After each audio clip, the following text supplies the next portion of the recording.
आप देख रहे हैं आज की ताजा खबर। मैं हूं आपके साथ जसप्रीत कौर। जम्मू कश्मीर में भारी बर्फबारी ने तबाही जैसे हालात पैदा कर दिए हैं। श्रीनगर से हैरान करने वाली एक ऐसी ही तस्वीर सामने आई जिसमें एक आदमी कमर तक धंसा हुआ बर्फ में चलने की कोशिश कर रहा है। वो एक डंडे की मदद से बर्फ में चलने की कोशिश करता दिखा। वहीं एक दूसरी तस्वीर में भारी बर्फबारी से जूझ रहे लोगों की परेशानी बयां करती है। इस तस्वीर में बर्फ में फंसी एक एम्बुलेंस दिखाई पड़ती है जिसे लोग वहां से निकालने के लिए धक्का लगा रहे हैं, लेकिन काफी कोशिशों के बाद भी लोग सफल नहीं हो पाते। तो एम्बुलेंस में बैठे मरीजों को एक एक कर उसमें से निकाला जाता है और वहीं खड़े एक दूसरे ट्रक में बिठाया जाता है ताकि उन्हें अस्पताल पहुंचाया जा सके। तो जम्मू कश्मीर में बर्फबारी ने बुरे हाल कर दिए। आप देखिए कि यहाँ पर श्रीनगर में कमर तक बर्फ धंसी हुई है और इसमें एक शख्स पैदल चलने को मजबूर है। डंडे की मदद से ये आगे का सफर तय करता है और अब इस बर्फबारी ने लोगों की मुश्किलें ज्यादा बढ़ा दी हैं क्योंकि लोग घरों में कैद हैं और जब लोगों को जरूरी काम है तो भी वो अपनी मंजिल तक नहीं पहुंच पा रहे हैं। कमर तक बर्फ है यहाँ पर क्योंकि लगातार बर्फबारी हो रही है और पिछले कई दिनों से भारी बर्फबारी हो रही है जिसकी वजह से मुसीबतें ज्यादा बढ़ चुकी हैं और जो सैलानी वहां पर पहुंचे हैं उनकी दिक्कतें बढ़ गई हैं। जो आम लोग हैं जिनको अस्पताल पहुंचना है उनकी भी परेशानी ज्यादा बढ़ गई है। ये देखिए एम्बुलेंस जिसको कुछ लोग धक्का लगाते हैं क्योंकि जब इतनी ज्यादा बर्फबारी होती है तो फिर सड़कों पर फिसलन भी बढ़ जाती है और गाड़ियां स्टार्ट तक नहीं हो पाती है। ऐसे में जो एम्बुलेंस में मरीज थे उनको एक एक करके बाहर निकाला जाता है, फिर दूसरे ट्रक में उनको बिठाया जाता है ताकि वो अस्पताल तक पहुंच पाएं। हमारा यही कोशिश रहती है कि फर्स्ट प्रायोरिटी हमारे मेन रोड्स क्लियर हो जाए। उसके बाद जहाँ से भी हमारे रजिस्टर्स कॉल्स आते हैं, चाहे वो लिंक रोड हो चाहे मेन रोड है, हमारी पहली प्रेफरेंस यही रहती है कि पेशेंट्स को हम जल्द से जल्द नियरेस्ट पीएचसी या रेफरिंग हॉस्पिटल तक पहुँचाएं। बीते 4 दिन से हो रही बर्फबारी की वजह से कश्मीर घाटी का देश के बाकी इलाकों से संपर्क कट गया। कई फीट बर्फ गिरने की वजह से जम्मू श्रीनगर हाईवे को बंद करना पड़ा, जबकि श्रीनगर एयरपोर्ट से भी सभी उड़ानें रद्द करनी पड़ी। इन सबके बीच श्रीनगर से बर्फबारी के कहर की एक चौंकाने वाली तस्वीर सामने आई, जिसमें भारी बर्फबारी की वजह से एक मकान ढह गया। बीते 4 दिन से हो रही बर्फबारी की वजह से उस मकान की छत पर बर्फ की मोटी परत जम चुकी थी और लकड़ी का बना मकान बर्फ के वजन को नहीं उठा पाया।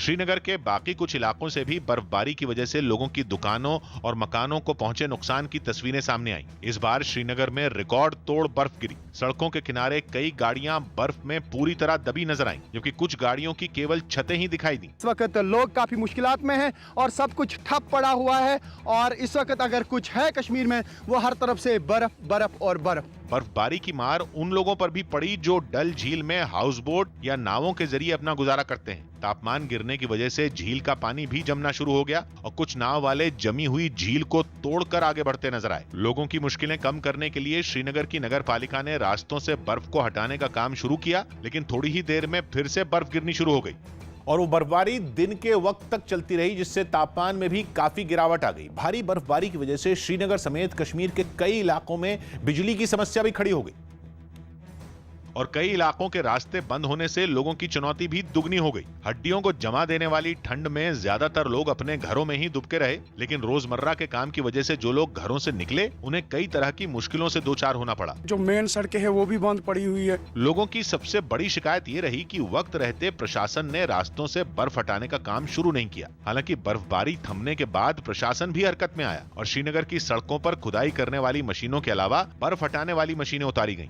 अब इन रोड्स को अब क्लियर किया जा रहा है क्योंकि मौसम में इंप्रूवमेंट आ गई। शहर की चौड़ी सड़कों से तो बर्फ को हटा लिया गया, लेकिन घनी आबादी वाले इलाकों के संकरे रास्तों को खोलना प्रशासन के लिए चुनौती बना रहा। मौसम विभाग ने जम्मू कश्मीर के कई इलाकों में बर्फीले तूफान की चेतावनी भी जारी की, जिसका मतलब यह है कि वहां के हालात सुधरने में अभी वक्त लग सकता है। राजस्थान में 18 जनवरी से स्कूल खुल जाएंगे। राजस्थान में 18 जनवरी से स्कूल, कॉलेज और कोचिंग सेंटर खुल जाएंगे। हालांकि अभी स्कूलों में सिर्फ 9वीं से 12वीं तक की ही क्लासें लगेंगी। रॉबर्ट वाड्रा ने आरोप लगाया कि केंद्र सरकार देश के गंभीर मुद्दों से ध्यान भटकाने के लिए उन्हें निशाना बनाती है। एक दिन पहले भी ईडी ने बेनामी संपत्ति मामले में उनसे पूछताछ की थी। मेरी फैमिली, स्पेशली माय वाइफ, वो बाहर जाते हैं, लोगों के लिए मेहनत करते हैं, वो हमेशा मेरा नाम इस्तेमाल करते हैं, कोई ना कोई मुद्दा होता है। ममता बनर्जी के भतीजे पर दिए बीजेपी सांसद अर्जुन सिंह के बयान से टीएमसी भड़क गई। एक दिन पहले अर्जुन सिंह ने हावड़ा में आयोजित एक कार्यक्रम में ममता बनर्जी के भतीजे अभिषेक बनर्जी पर विवादास्पद बयान दिया था। अभिषेक बनर्जी के प्रोजेक्ट को रखी हो गए। अच्छा, गाधा के आपने घोड़ा बनाते पाते ना, गाधा ही था, गाधा के तो घोड़ा बनाते पाते। अर्जुन सिंह के इस बयान पर टीएमसी ने तीखा पलटवार किया। जो खुद गाधा होता है, एक गाधा हम लोग को कैसे जज करेगा? बिहार में कांग्रेस नेता भरत सिंह ने आलाकमान को आगाह किया कि कांग्रेस के कुछ विधायक कभी भी पार्टी छोड़कर दूसरे दल का दामन थाम सकते हैं। जो 11 जीत के आए हैं वो किसी और दल में जा रहे हैं। उस तरह की बात चल रही है। कांग्रेस में टूट की खबर से बिहार का सियासी पारा चढ़ गया। हालांकि मुख्यमंत्री नीतीश कुमार ने इसे कांग्रेस का अंदरूनी मामला बताया। हमारे सामने किसी ने संपर्क नहीं किया है, इसलिए हम इन बातों पर ध्यान नहीं देते। जब मामले ने तूल पकड़ा तो कांग्रेस महासचिव तारिक अनवर सामने आए और भरत सिंह के दावे को खारिज कर दिया। कांग्रेस पार्टी बिहार में एकजुट है। जम्मू कश्मीर के कुपवाड़ा में मुसीबत की बर्फबारी में सेना के जवानों ने हौसला दिखाते हुए गर्भवती महिला की मदद की। सेना के जवानों को खबर मिली कि एक गर्भवती महिला बर्फबारी की वजह से अपने घर में ही फंसी हुई थी, जिसकी कल ही डिलीवरी होनी थी। महिला का पति पंजाब के पठानकोट में काम करता है। ये खबर मिलते ही सेना के जवान वहां पहुंचे और कई फीट जमी बर्फ में ही उसे लेकर अस्पताल पहुंच गए। अस्पताल में महिला को भर्ती करवाया गया और बाद में उसने एक बच्चे को जन्म दिया। बाद में मां और बच्चे को घर लाने में भी जवानों ने मदद की, जिसके बाद उसके परिवार वालों और आसपास के दूसरे लोगों ने सेना के जवानों को इस मदद के लिए शुक्रिया कहा।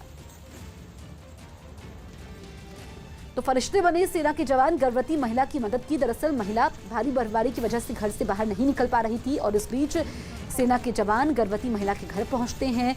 कई किलोमीटर पैदल रास्ता तय करके कंधों पर गर्भवती महिला को लादे अस्पताल पहुंचाते हैं। इसके बाद महिला ने एक बच्चे को जन्म दिया। उसके बाद इन जवानों ने महिला की सुरक्षित घर वापसी भी करवाई।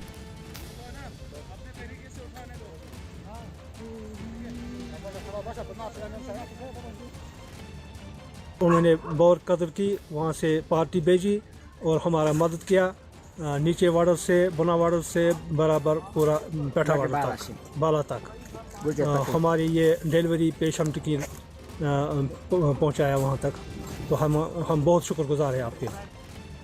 हिमाचल प्रदेश के कई जिलों में बर्फबारी का दौर थमने का नाम नहीं ले रहा। आसमान से गिर रही सफेद आफत की वजह से तमाम रास्ते ठप पड़ गए। हजारों लोग घंटों तक रास्तों पर ही फंसे रहे, क्योंकि सड़कों पर इतनी बर्फ जमा हो गई कि गाड़ियों के चक्के फिसलने लगे। रास्ते बंद हुए और एक के पीछे एक गाड़ियां थमती चली गईं। आसमान से बर्फ रुई की तरह गिरती रही और चंद घंटों में दिन रात में बदल गया। जैम में फंसी गाड़ियों के ऊपर भी इतनी बर्फ जम गई कि हर गाड़ी सफेद दिखने लगी। कुदरत का यह नजारा जितना खूबसूरत है, उतनी ही मुसीबतें बढ़ाने वाला भी साबित हुआ। जब आधा दिन गुजरने के बाद भी हालात नहीं बदले तो लोग गाड़ियां छोड़कर ही जाने लगे। 250 से 300 के करीब गाड़ी है। कुछ लोग तो चले गए हैं छोड़ के, लेकिन कुछ बेचारे गाड़ी में ही बैठे हुए हैं। महिलाओं और बच्चों के साथ बर्फबारी में मस्ती करने मनाली पहुंचे सैलानी मदद ढूंढने लगे। ये मेरा छोटा बेटा है, ये मेरा छोटा बच्चा है, ये मेरी वाइफ है पीछे। प्लीज आप जल्दी से जल्दी हेल्प भेजिए। लेकिन सैलानियों की मदद करने वाले भी आगे आ गए। कई लोगों को मुसीबत से निकालकर होटलों तक पहुंचाया गया। हमारी हेल्प की है, हमको गाड़ी से यहाँ छोड़ा है और बहुत ज्यादा ऊपर परेशानी है। हिमाचल प्रदेश सरकार ने कई एजेंसियों को केवल फंसे हुए लोगों की मदद करने के लिए तैनात कर दिया।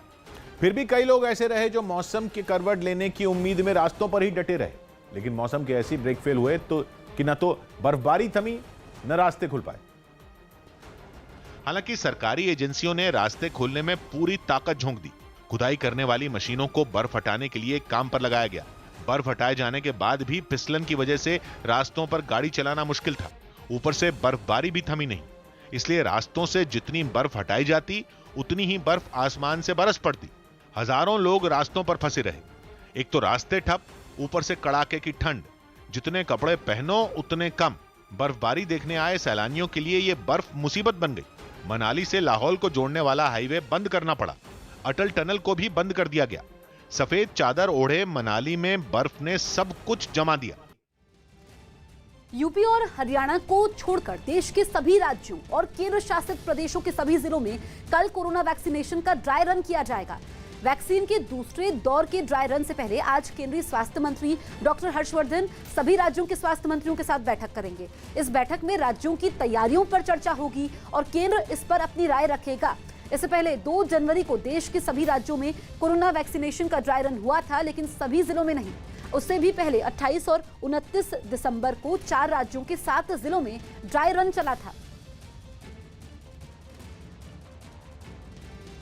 लव जिहाद कानून के मामले में सुप्रीम कोर्ट ने उत्तराखंड और उत्तर प्रदेश सरकार से जवाब मांगा है। न्यूज़ 18 के एहतशाम खान की रिपोर्ट है कि इस कानून के खिलाफ दायर याचिकाओं पर सुनवाई करते हुए कोर्ट ने यूपी और उत्तराखंड सरकार को नोटिस जारी किया और दोनों राज्य सरकारों से 4 हफ्ते में जवाब देने के लिए कहा, क्योंकि याचिकाकर्ताओं की ओर से लव जिहाद कानून के कुछ प्रावधानों पर आपत्ति जताई गई और उन पर रोक की मांग की गई, लेकिन अदालत ने रोक लगाने से इनकार कर दिया। यूपी सरकार हाल ही में लव जिहाद के खिलाफ एक अध्यादेश लाई है, जबकि उत्तराखंड में यह कानून 2018 में बन चुका है। राज्य सरकारें छोटी छोटी पॉलिटिकल चीजों को लेकर के आम पब्लिक के फंडामेंटल राइट को छीन रहे हैं, इसलिए सुप्रीम कोर्ट इस मामले की गहनता को देखते हुए नोटिस किया है। किसान आंदोलन में कनाडा के नेता के शामिल होने पर विवाद हो गया। किसान आंदोलन में कनाडा के नेता रमनदीप बराड़ के शामिल होने पर विवाद हो गया। उन्होंने सोशल मीडिया पर किसानों से मुलाकात का एक वीडियो शेयर किया और उनके आंदोलन का समर्थन किया। 73 साल का बापू है, देख लो ये लड़ाई लड़ रहे हैं, तो तुम जेडे हजे भी पिंडा च बैठे हैं आ जाओ। जिसके बाद बीजेपी ने इसे नियमों का उल्लंघन बताया और कड़े तेवर दिखाए। कनाडा को भारत जवाब देगा, उन्हें अपनी सीमाओं में रहना चाहिए। जबकि आंदोलन करने वाले किसान इस बात से खुश दिखे कि कनाडा के एक नेता उनसे मिलने आए। बहुत अच्छा है भाईचारा, साथ तो देना ही पड़ेगा ना सबको। हिमाचल प्रदेश के कुल्लू में फिर बर्फबारी हुई, जिससे वहां मंदिर समेत कई घर बर्फ से ढक गए। मेजबान न्यूजीलैंड ने पाकिस्तान को दूसरे टेस्ट मैच में पारी और 176 रन से हरा दिया। इसी के साथ उसने ये सीरीज 2-0 से अपने नाम कर ली। न्यूजीलैंड के कप्तान केन विलियमसन को इस सीरीज में शानदार प्रदर्शन के लिए प्लेयर ऑफ द सीरीज का पुरस्कार दिया गया। पाकिस्तान की इस हार के बाद मुख्य कोच मिसबाउल हक को उनके पद से हटाया जा सकता है। कान पकड़ने का टाइम आ गया पाकिस्तान क्रिकेट टीम का या पाकिस्तान क्रिकेट बोर्ड का। बात यह है कि हम बहुत बुरी तरह हारे हैं। अमेरिका में चुनाव के बाद से ही बवाल मचा हुआ है। आज अमेरिकी संसद में जो बाइडेन के राष्ट्रपति पद पर मोहर लगनी थी, लेकिन उससे पहले ही उसमें खलल पड़ी। अमेरिकी संसद के बाहर सैकड़ों की संख्या में ट्रंप के समर्थक जमा हुए और जो बाइडेन की जीत का विरोध करने लगे। वहां भारी संख्या में सुरक्षा बल की तैनाती करनी पड़ी, लेकिन ट्रंप के समर्थक संसद भवन के अंदर तक घुस गए। उसके बाद वहां चल रही कार्रवाई को रोकना पड़ा। वहां मौजूद सभी सांसदों को सुरक्षित बाहर निकाला गया। CNN की खबर के मुताबिक संसद के अंदर गोली भी चली, जिससे एक महिला घायल हो गई। खबर है कि बाद में अस्पताल में उस महिला की मौत हुई। हालांकि वहां शांति के बाद अमेरिकी संसद की कार्रवाई एक बार फिर से शुरू हो गई। तो यूएस संसद में फायरिंग की खबर और जो तस्वीरें अमेरिकी संसद से सामने आई हैं वो चौंकाने वाली हैं, क्योंकि पूरी दुनिया ने ये तस्वीरें देखी। दरअसल ट्रंप के समर्थक पहले संसद भवन के बाहर हंगामा करते हैं। जो बाइडेन के नाम पर आज आखिरी मोहर लगनी बाकी थी, उसके बाद ट्रंप समर्थक जो कि तस्वीरों में दिख रहा है संसद के अंदर पहुंचते हैं और वहां पर हिंसा होती है। नीरज हमारे सहयोगी फोन लाइन पर मौजूद है। नीरज, संसद की कार्रवाई एक बार फिर से शुरू हो चुकी है, तो क्या मान लिया जाए कि आज ही जो बाइडेन के नाम पर आखिरी मोहर लग जाएगी? देखिए, बिल्कुल यूएस कांग्रेस में मुहर लगने की संभावना है और अब से थोड़ी देर पहले माइक पेंस ने संसदीय कार्यवाही की शुरुआत की इस पूरी हिंसा के बाद।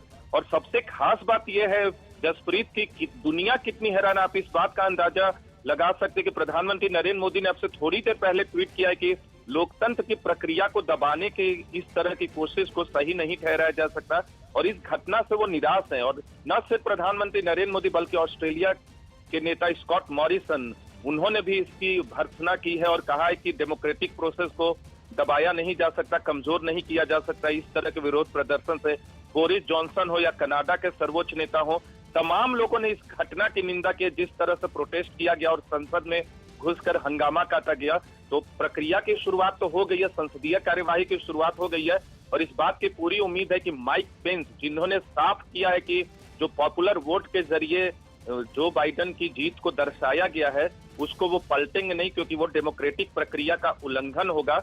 और अब से थोड़ी देर पहले उन्होंने कार्यवाही की शुरुआत की घोषणा भी की है और उन तमाम जो प्रोटेस्ट हुए हैं उसकी निंदा भी की है। लेकिन सबसे अच्छी बात यह है कि प्रोटेस्ट पर काबू पा लिया गया है। वहां के अधिकारी और प्रशासन से जुड़े तमाम लोगों का कहना है कि जो भीड़ थी उन पर काबू किया गया है, कुछ लोगों को हिरासत में लिया गया है, गोली चली, उसमें एक महिला की मौत हुई है। लेकिन डेमोक्रेसी के लिए बहुत बड़ी घटना है कि जिस तरह से कैपिटल हिल में, जो कि वहां का सरकारी पूरा का सरकारी जो आयोजन होता है, सरकार जो चलती है वो कैपिटल हिल से चलती है यूएस में, और संसद भी वही है यूएस का। तो वहां इस तरह का हंगामा बरपाना कहीं ना कहीं डेमोक्रेसी के एक धब्बे की तरह है। लेकिन अच्छी बात यह है कि डेमोक्रेसी सरवाइव कर रही है। ट्रंप के लोगों की जो कोशिश थी, बिल्कुल, तो कार्रवाई एक बार फिर से शुरू हो चुकी है। नीरज बने रहिए, लौटेंगे आपके पास। और इस बीच पीएम मोदी ने भी वॉशिंगटन डीसी में हिंसा और दंगे की खबर पर ट्वीट किया है। पीएम मोदी ने अपने ट्वीट में लिखा है कि वॉशिंगटन डीसी में दंगे और हिंसा की खबर सुनकर परेशान हूं। सत्ता का हस्तांतरण कर्मबद्ध और शांतिपूर्ण तरीके से होना चाहिए। लोकतांत्रिक प्रक्रिया को गैरकानूनी विरोध के जरिए विकृत नहीं होने दिया जा सकता। ये ट्वीट किया है पीएम मोदी ने, और दुनिया के तमाम देशों के सर्वोच्च नेता भी इस पर ट्वीट कर रहे हैं। अमेरिका के निर्वाचित राष्ट्रपति जो बाइडेन ने ट्रंप समर्थकों के इस विरोध को विद्रोह करार देते हुए कहा कि अब ये खत्म होना चाहिए। Let me be very clear. The scenes of chaos at the Capitol do not reflect a true America, do not represent who we are. What we're seeing are a small number of extremists dedicated to lawlessness. This is not dissent, it's disorder, it's chaos, it borders on sedition, and it must end now.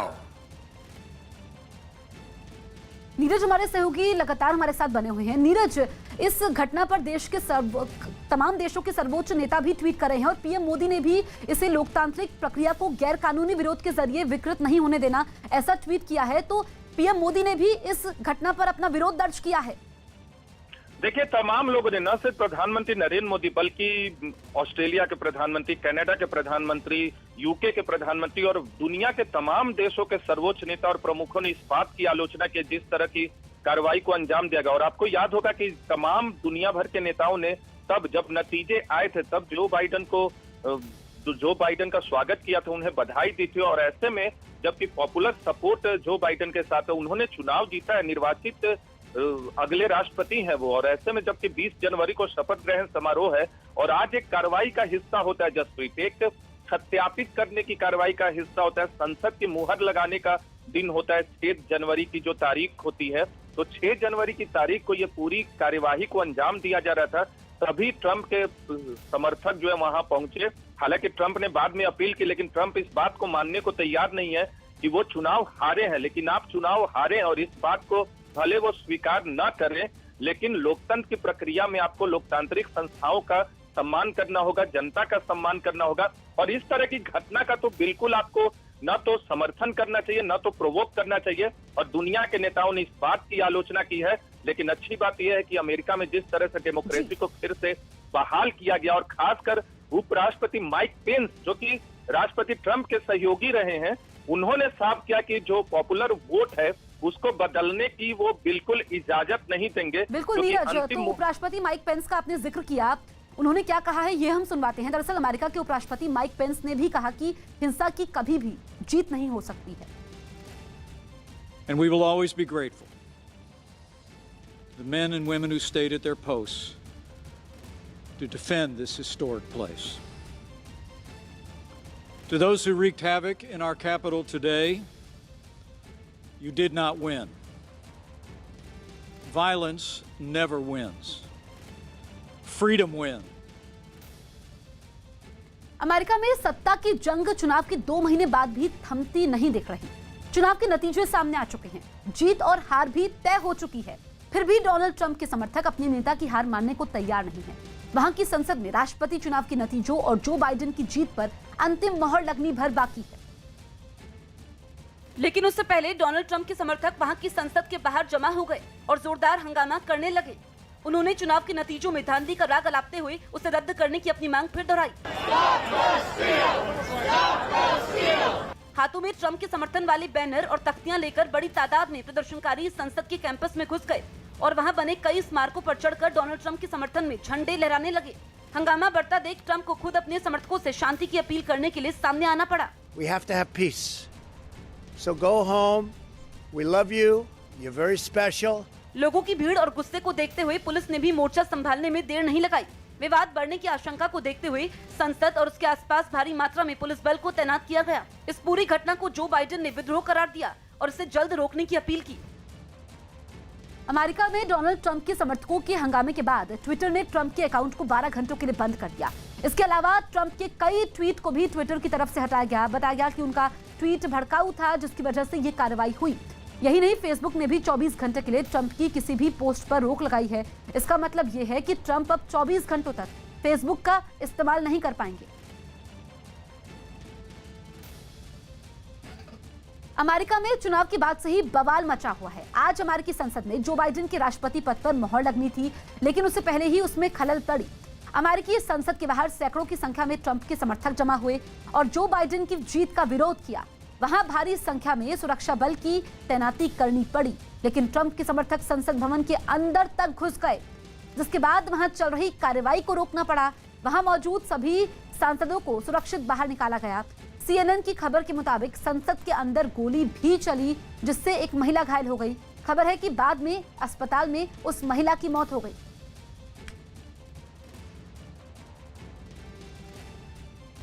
Uttar Korea के शासक Kim Jong Un ने अपने देश की अर्थव्यवस्था को गर्त में पहुंचाने के लिए अपनी गलती मान ली और कसम खाई कि वो सबक लेंगे और फिर ये गलतियां नहीं दोहराएंगे।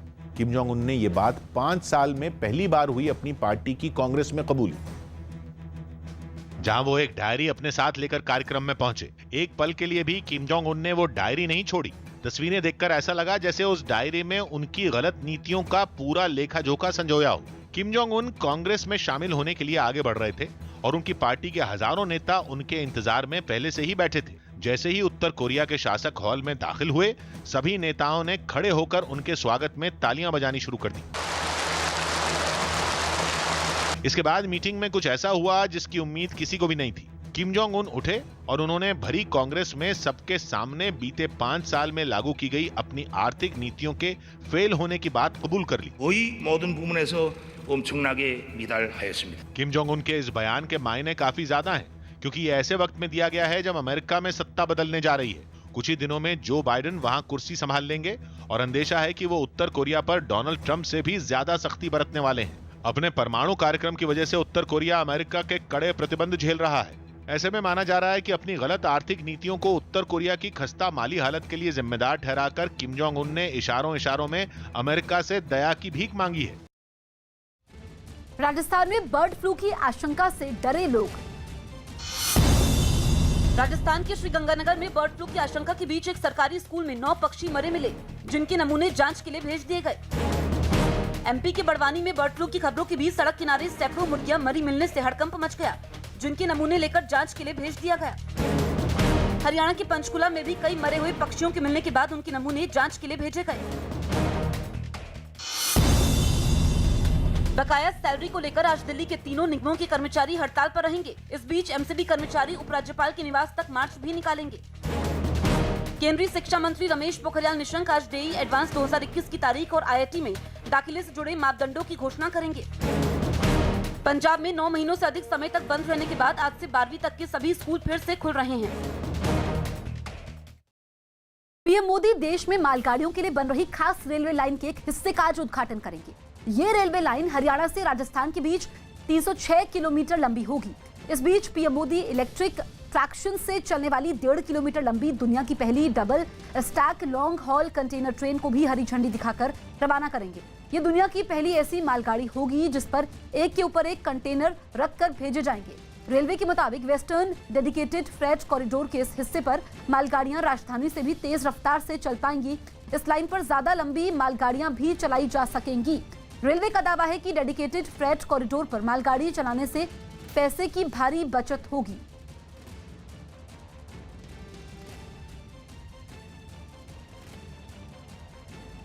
DFCC भारतीय रेल में एक बड़ा बदलाव लाने वाला है। इसकी चर्चा भले ही लंबे समय से चल रही हो, लेकिन अब एक एक कर इसका एक एक सेक्शन शुरू हो रहा है।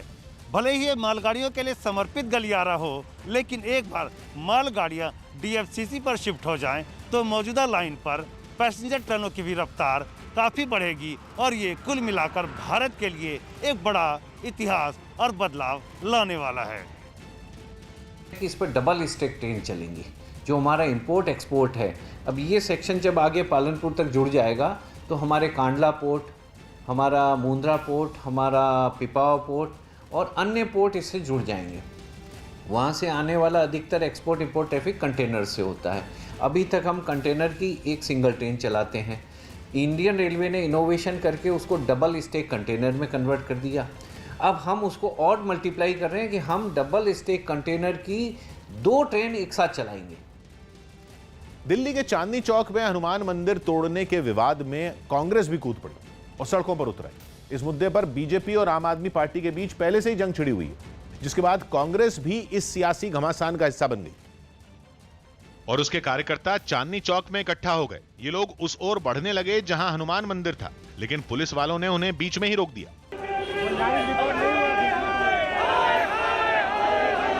हालांकि मंदिर को फिर से उसी जगह बनाने की मांग करते हुए प्रदर्शनकारी आगे बढ़ने की कोशिश करते रहे। यहाँ पर आप देखिए कि कांग्रेस के कार्यकर्ता प्रदर्शन कर रहे हैं और पुलिस उन्हें फिलहाल यहाँ से हटाने की कोशिश कर रही है। कांग्रेस ने हनुमान मंदिर गिराने के लिए बीजेपी और आम आदमी पार्टी को जिम्मेदार ठहराया और दोनों पार्टियों के खिलाफ नारे लगाए।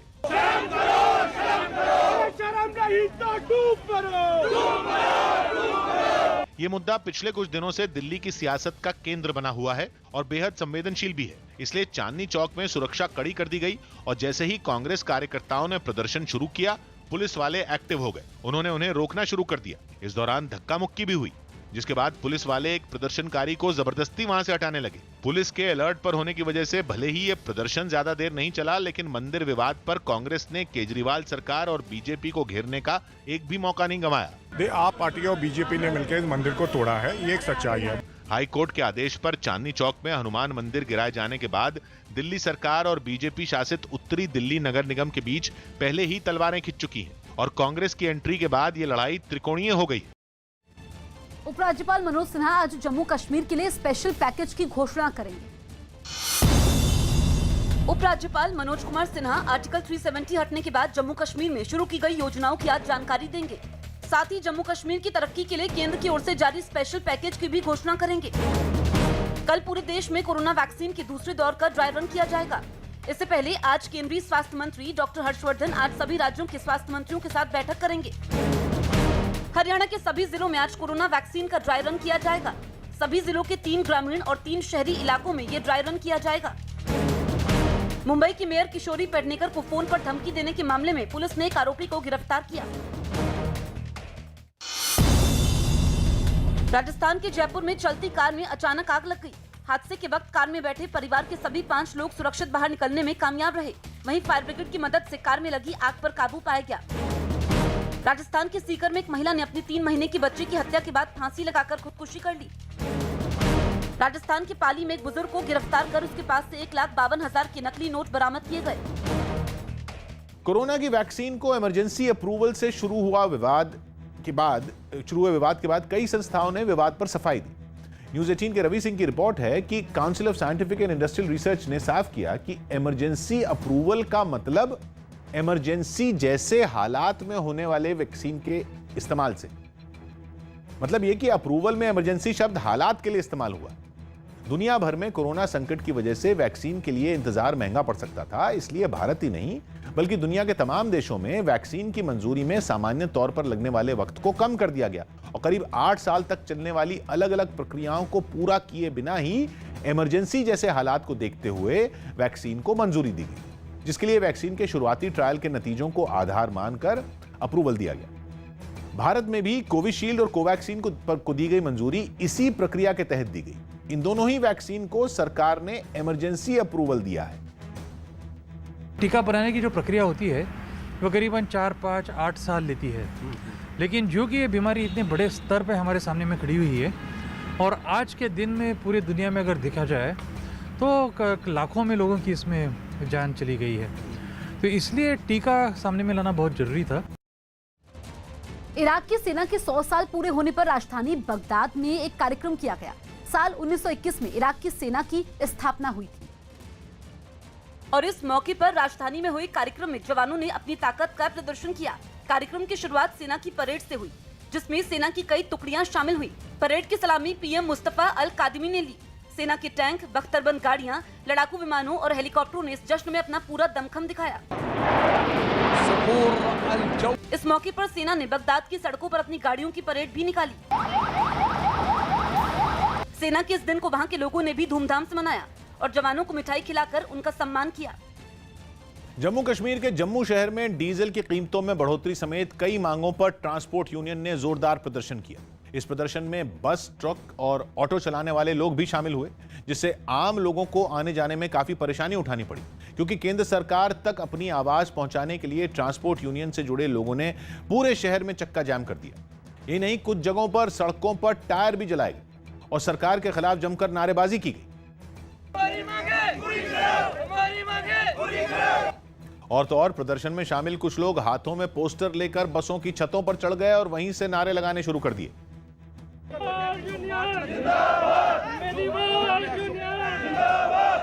प्रदर्शन से जुड़ी एक तस्वीर में एक आदमी सफेद रंग का कपड़ा पहना नजर आया, जिस पर गरीबी खत्म करो, गरीब नहीं नारा लिखा दिखाई दिया। इस दौरान एक आदमी ने मांग नहीं माने जाने पर बीवी बच्चों के साथ सड़क पर धरना देने तक की धमकी दे दी।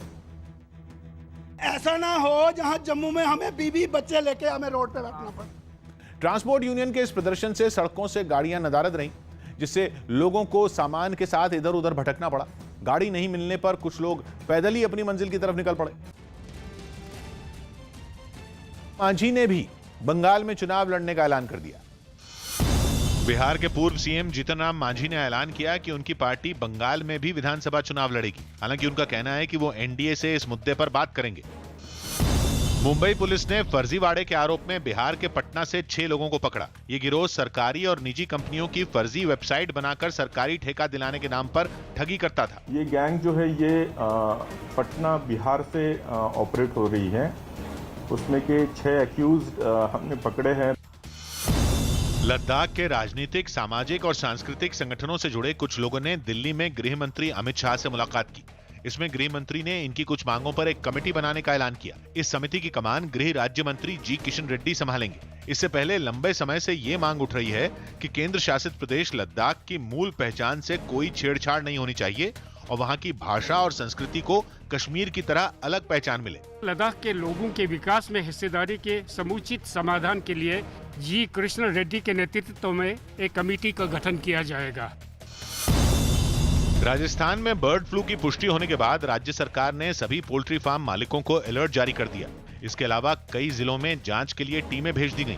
वहां जिन जिलों में पक्षियों की मौत के सबसे ज्यादा मामले सामने आए हैं, उन जिलों में खास निगरानी भी बरती जा रही है। जागरूक किया जा रहा है और उनको बताया जा रहा है गाइडलाइन की आपको क्या क्या करना है। इस अलर्ट के बाद पोल्ट्री फार्म मालिकों ने भरोसा दिलाया कि बर्ड फ्लू को लेकर वो भी सतर्क हैं। उन्होंने लोगों से बिना डर के चिकन खाने की भी अपील की। टीम जो हमारी डॉक्टर्स की आती, उनको ये गाइड दे दिया, भाई दिन में 3 बार संभालेंगे आप।